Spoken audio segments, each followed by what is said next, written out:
Governor আছামৰ লগত আমি সাক্ষাৎ কৰিলোঁ আৰু অত্যন্ত ভাল ৰেছপন্স পাইছোঁ তেখেতৰ ফালৰ পৰা। এজ এ নিউলি ইলেক্টেড আমাৰ MLA যিসকল আছে আৰু ৰিইলেক্টেড সকলোকে তেখেতে অসমীয়া গামোচাৰে সম্বৰ্ধনা জনাইছে আজি। দ্বিতীয়তে আমি যিখিনি কথা ক'লোঁ তেখেতৰ লগত অত্যন্ত হেল্পফুল্লি মাইণ্ডফুল্লি তেখেতে শুনিছে আমাৰ কথাখিনি। আমি বিশেষকৈ তেখেতৰ এখন মেমৰেণ্ডাম ছাবমিট কৰিলোঁ 3টা পইণ্টৰ ওপৰত। এটা হ'ল অসমৰ ফৰেনাৰ্ছ ইছ্যু ডি ভোটাৰ যিটো সমস্যা হৈ আছে। 2 নম্বৰ হ'ল আমাৰ পোষ্ট ইলেকশ্যন বিভিন্ন সমষ্টিত যিসকল কংগ্ৰেছী নেতাৰ বা তেওঁলোকৰ ফলোৱাৰ্ছবিলাকে UDF তথা অন্যান্য যিসকল দলৰ কৰ্মী আছে তেওঁলোকৰ ওপৰত যি হাৰাশাস্তি দোকান ভংগ লুটমাৰ আনকি ৰেপ কেছো হৈছে তাৰ সম্পৰ্কে আমি উল্লেখ কৰিছোঁ ইয়াত। তৃতীয়তে আমি প্ৰাইচ হাইক সম্পৰ্কে আমাৰ পেট্ৰল ফুৱেল আদি যে প্ৰাইচ হাইক আছে ইয়াৰ দ্বাৰা দাম বাঢ়িব আৰু আল্টিমেটলি গৈ পেলাই সাধাৰণ মানুহ ইয়াৰ দ্বাৰা এফেক্টেড হ'ব, এই পইণ্ট 3টা আমি ৰেইজ কৰিছোঁ ইয়াত।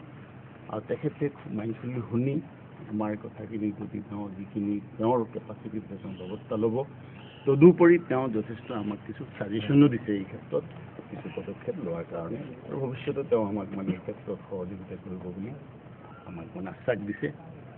আপোনালোকে জানি ডি ভোটাৰ বৰ্তমান অসমৰ এক জ্বলন্ত সমস্যা, বিদেশী সমস্যা আৰু এই ক্ষেত্ৰত কাৰো দ্বিমত নাই। যিটো 25 মাৰ্চ 1971 পিছত যিসকলে আহিছে ৰেছপেক্টিভ ৰিলিজন চব বিদেশী যাব লাগে।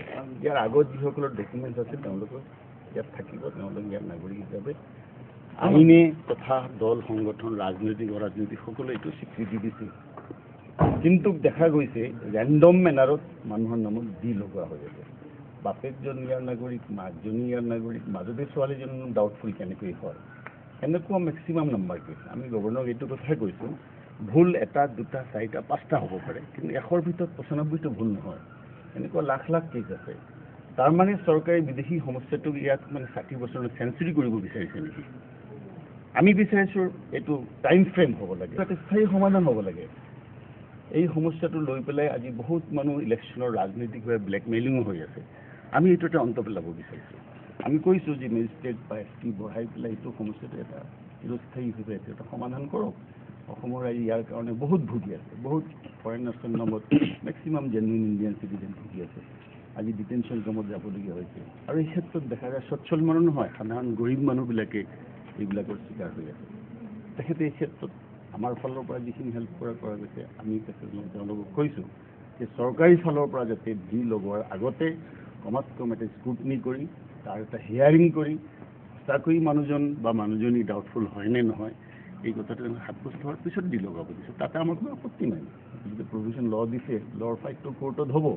কিন্তু চৰকাৰীভাৱে যিখিনি কৰিব লাগে, অসমৰ এজন ইণ্ডিয়ান নাগৰিক, অসমৰ বাসিন্দা এজন, তাৰ কাষ্টডি হ'ল আমি কৈছোঁ আপুনি হেড অফ দ্য ষ্টেট, আপোনাৰ দায়িত্ব আছে আপোনাৰ মানুহখিনিক প্ৰটেকশ্যন দিয়াৰ, আপুনি এইটো ব্যৱস্থা ল'ব লাগিব। তেওঁ কৈছে মোৰ ফালৰ পৰা মই যিখিনি ব্যৱস্থা ল'ম, আপোনালোকেও এই ক্ষেত্ৰত মানে গৰীব মানুহবিলাক যাতে হাৰাশাস্তি নহয়, এই মানুহখিনিৰ প্ৰতি তেখেতৰ যথেষ্ট চিম্পেথি আছে। আমাকো সহায় কৰাৰ কাৰণে তেওঁ পৰামৰ্শ দিছে আৰু অদূৰ ভৱিষ্যতেও এই ক্ষেত্ৰত আমি আলোচনা কৰিছোঁ। এটা কপি দিম আপোনালোকে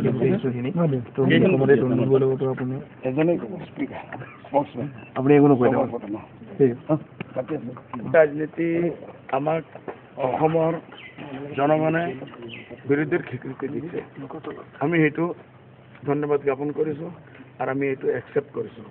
আমি কনষ্ট্ৰাকটিভ অপজিশ্যন ৰোল আমি আদা কৰিম বুলি আমি আপোনালোকক আশ্বাস দিছোঁ। আৰু যিমান সমস্যাবোৰ গোটেই অসমৰ মানৱ জাতিৰ আছে, এই চব সমস্যাৰ ওপৰত আমাৰ পাৰ্টি যিকোনো ষ্টেণ্ড ল'ব লাগে, আমাৰ পাৰ্টি ষ্টেণ্ড ল'ব। But it should be it will be a constructive opposition role. বিৰোধীৰ যিটো সবল শক্তিৰ কথা আমি সদায় কওঁ, সেইটো আচলতে বিধানসভাত এইবাৰ দেখা যাবনে? আপুনি নিজে কি ভাবে? আমি আপোনাক এচিয়ৰ কৰিব পাৰোঁ বোলে আমাৰ UDF নেতৃত্ব ল'ব আৰু এইটো আপোনালোকে দেখা পাব। আপোনালোকৰ বিধায়িনী দলৰ নেতা হিচাপে কাক? সেইটো আমি 5 তাৰিখ কৰিম। 5 তাৰিখে কৰিব। আৰু যিখিনি এটা বস্তু দেখিছিলোঁ, আমি নেতৃত্ব লৈছিল, উমৈহতীয়াভাৱে এটা কাম কৰিছিল, সেই বস্তুটো চাগে এইবাৰ আমি দেখা পাম যোনে ফ্ল'ৰৰ এডজাষ্টমেণ্টটো থাকিবই। কমন ইছ্যুৰ ওপৰত গোটেই অসমৰ বৃহৎ স্বাৰ্থৰ কাৰণে আমাৰ যিটো ইণ্টাৰেষ্টৰ ওপৰত যিমান কাম কৰিব লাগে আমি চব মিলিয়ে কাম কৰিম। এটা ফ্ল'ৰ এডজাষ্টমেণ্ট আমাৰ থাকিব। সেইটো অনকমন শেষ প্ৰশ্ন সুধিছোঁ মই যে বিধান হ'বৰ কাৰণে আজি বিৰোধীৰ যিটো অৱস্থা আছে এইটো এটা ডাঙৰ ক্ষতি নহয়নে গণতন্ত্ৰৰ কাৰণে? এইটো খালি ক্ষতিও নহয়, বহুত দুৰ্ভাগ্যৰ কথা যিটো হৈছে এইটো হ'ব নালাগিছিল। তথাপিও আমি আমাৰ পাৰ্টীয়ে চেষ্টা কৰিব যে গণতন্ত্ৰক মৰ্যাদা আমি কেনেকৈ বচাব পাৰোঁ সেইটো। বিৰোধীৰ এই অৱস্থাটোৰ কাৰণটো আপুনি কি বুলি ভাবে? মৌলিক কাৰণ এইটো চাওক, বিভিন্ন কাৰণ মানুহে নিজে নিজে কৰি আছে। পাব্লিকে যেতিয়া এতিয়া মেণ্ডেট দি দিছে, আমি we should accept the mandate of the সাধাৰণ পাব্লিকৰ যিটো মেণ্ডেট আছে আমি মন্তব্য নকৰি এইটো একচেপ্ট কৰাটো অহা 5 বছৰত বিৰোধী আৰু কি কৰিব লাগে সবল ৰূপ ল'বৰ কাৰণে? বিৰোধীৰ যিমান দায়িত্ব আছে আমাৰ দলে পালন কৰিব আৰু মোৰ আশা আছে বাকী দলে ফ্ল'ৰত হেল্প কৰিব আমাৰ